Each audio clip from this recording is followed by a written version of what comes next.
आज की press conference का मकसद जो है कि ये जो प्रपोज्ड कमेटी की रिपोर्ट है जो कैबिनेट ने बनाई है कि आरबीए को खत्म किया जाए। आप जैसे जानते हैं कि जो आरबीए का मतलब है रेजिडेंट ऑफ बैकवर्ड एरिया, इसमें सबसे ज्यादा चिनाब खिता या चिनाब रीजन और कुछ अनडेवलप्ड जो पार्ट्स थे, एरियाज थे स्टेट के, यूटी के, वो आते थे।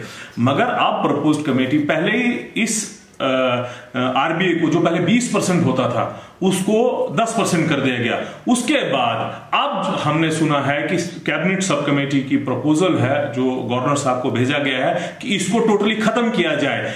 ऐसा कोई भी मूव जो आरबीए को खत्म करने के खिलाफ करने के लिए उठाया जाएगा वो एक लॉन्ग सस्टेन्ड एजिटेशन स्ट्रगल हम करेंगे, प्रोटेस्ट करेंगे। और आप समझ लिए आरबीए क्या था। आरबीए इसलिए क्योंकि जो ये चिनाब रीजन है ये सबसे इकोनॉमिकली, सोशो पॉलिटिकली सबसे बैकवर्ड एरिया है। यहां पर इनकी रिपोर्ट है, सरकार की रिपोर्ट है कि रामबन, डोडा, किश्तवाड़, रियासी जो है सबसे पिछड़े इलाकों में आते हैं, बिल्कुल हिली एरिया में आते हैं। और फिर भी क्यों, क्या सरकार ने ऐसा कोई साइंटिफिक सोशो इकोनॉमिक सर्वे किया? क्या यहां पर स्टेक होल्डर से बात की? क्या ऐसा कोई स्टेप, ऐसी कौन सी रिपोर्ट इनके पास आ गई? क्या यहां पर बेटर सिटीज की तरह रोड हो गए, अस्पताल हो गए, यूनिवर्सिटीज आ गई, कॉलेज आ गई? यहां पर ऐसी कौन सी सरकार ने किस रिपोर्ट पर यह स्टेप लेने की कोशिश की गई है?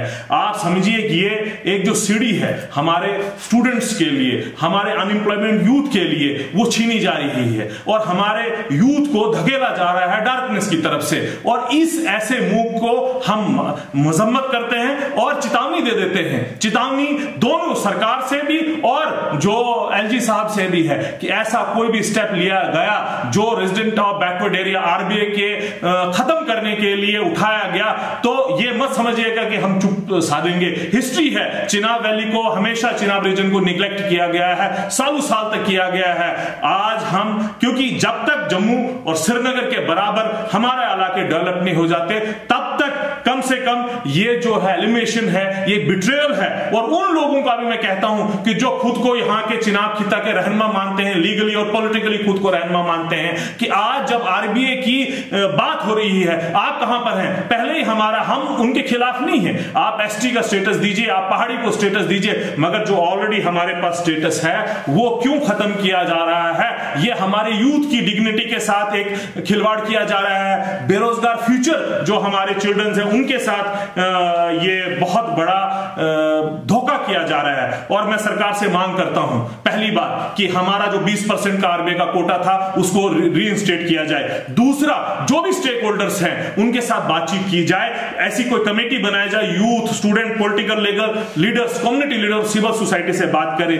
तीसरी बात कि ऐसा कोई टाइम टेबल फ्रेमवर्क बनाया जाए जिसमें पूरा डिस्क्लोजर हो, ट्रांसपेरेंसी हो। और हम कह देते हैं, मैं एडवोकेट भी हूं, हम इसको कोर्ट में भी लड़ेंगे, स्ट्रीट्स में भी लड़ेंगे अगर ऐसा कोई स्टेप लिया गया। मैं एक बार फिर से मीडियम के माध्यम से ये चेतावनी देना चाहता हूं और गुजारिश भी करना चाहता हूं सीएम साहब से, आपने वोट तो इसीलिए चीज पे लिए थे, और एलजी साहब से भी, कि अगर ऐसा कोई स्टेप लिया गया तो हम ईंट से ईंट बजा के रख देंगे, हम रोड्स पे आएंगे। हम इसके खिलाफ कोई चीज सुनना नहीं चाहते। हम चाहते हैं कि चिनाब खित्ते को 20% आरबीए मिले। बहुत बहुत शुक्रिया।